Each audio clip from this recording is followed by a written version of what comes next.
En este vídeo quiero hablaros del objeto map en JavaScript. ¿Qué es un map, un hash? Bueno, este tipo de estructura existe prácticamente en todos los lenguajes de programación.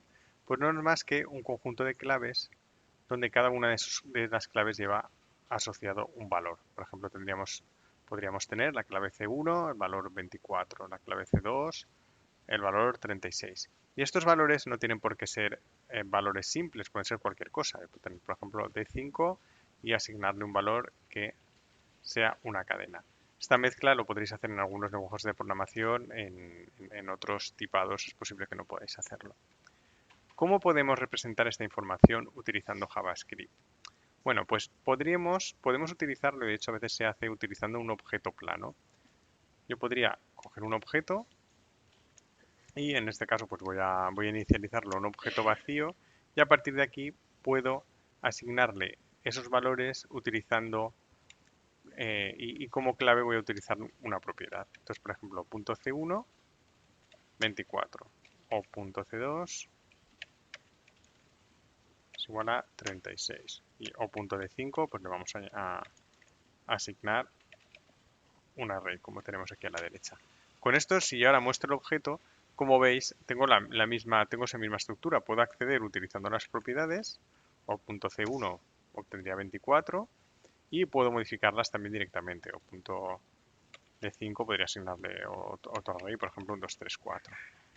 ¿Veis? Aquí si muestro el objeto, lo tengo aquí modificado. Esto está bien en algunas ocasiones, pero tiene algunos problemas. Por ejemplo, que las claves no se pueden, únicamente se admiten cadenas y símbolos, no se puede iterar y no es fácil saber cuál es el tamaño de las propiedades que tengo almacenadas en un objeto. Entonces, para eso existe el objeto map en JavaScript, que es lo que quiero que veamos ahora. Entonces, ¿qué es el objeto map? Es este tipo de estructura, bueno, vamos a crear uno. Esta es la forma de instanciar objetos de una clase en JavaScript, luego lo veremos con más detalle cuando veamos clases y objetos. Entonces, con esto me he creado un map. El map tiene un comportamiento similar a lo que hemos hecho antes en el objeto, pero o sea, eh, puedo asignar pares de clave y valor y se van a ir almacenando. Esto se hace con set.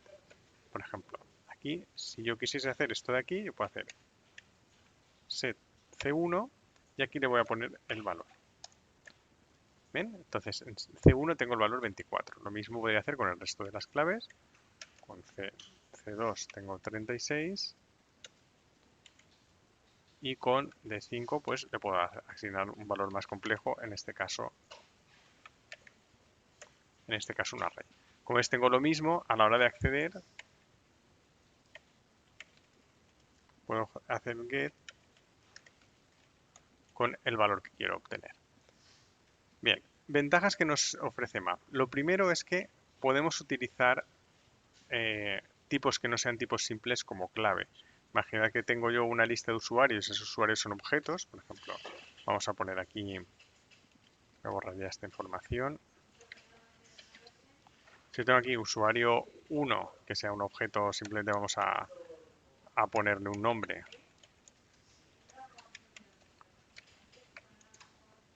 1 y usuario 2, pues nombre U2, dos objetos diferentes.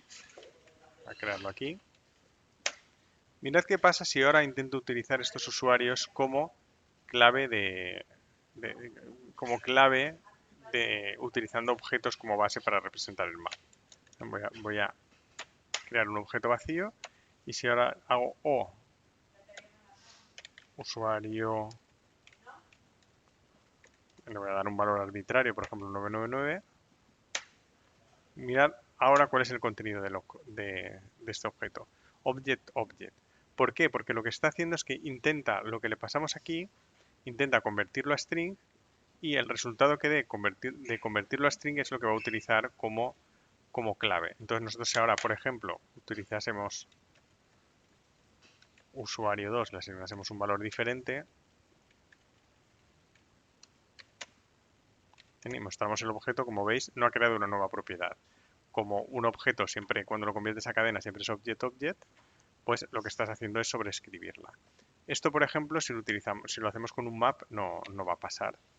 Yo ahora puedo hacer, voy a crear un new map. Para empezar con un map vacío, yo puedo hacer set usuario 1 999 y set usuario 2, pues, a ver que se me ha ido, usuario 2 888. Como podéis ver, aquí ya lo está mostrando Node. Tenemos almacenado, hemos utilizado cada uno de esos usuarios como clave. Esto no es muy común, pero a veces sí que es necesario cuando estamos trabajando con APIs, cuando tenemos montado una estructura compleja.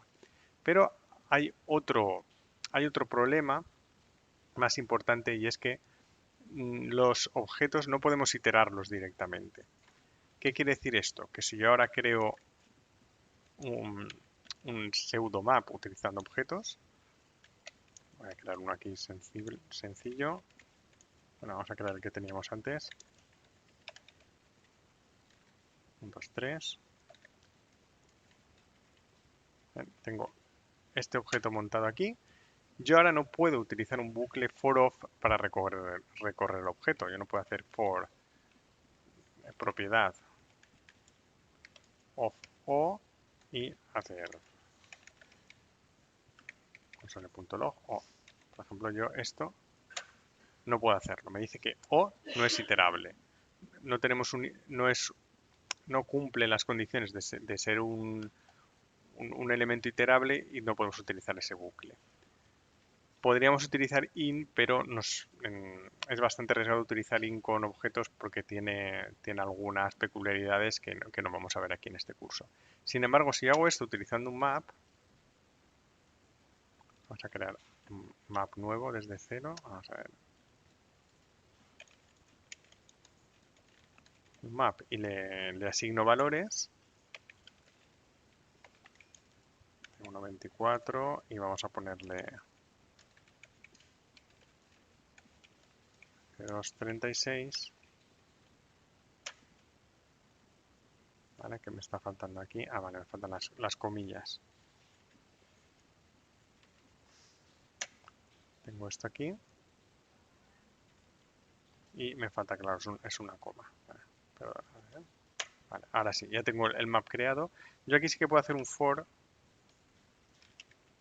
propiedad of m console.log propiedad. Y en este caso ya estoy obteniendo lo que voy a estar es iterando y lo que me va a devolver un array con la clave, los pares de clave valor para cada una de los elementos que tengo en el map. Luego otra cosa también importante que me proporciona map es que es muy sencillo saber cuál es el tamaño. Yo puedo hacer un m.size y me está diciendo que tiene 2 elementos. Esto en un objeto no es tan sencillo, tened en cuenta porque cuando estamos trabajando con objetos puede tener propiedades heredadas y podemos tener algunas cosas extrañas en algunas ocasiones. Y bueno, aparte de eso, puedo también saber si tiene un elemento, hash24. ¿Vale? Bueno, perdón, aquí lo que mira es si tiene la clave, puedes buscar si tiene una clave en concreto. Y también se comporta cuando tienes que hacer frecuentes, tienes que modificar con mucha frecuencia el map, va a tener mejor rendimiento que un objeto. Entonces simplemente esto que tengáis estas dos opciones, se puede hacer con objetos, se puede hacer con map y normalmente en la mayoría de ocasiones map se va a comportar mejor cuando queréis trabajar con este tipo de estructuras de datos.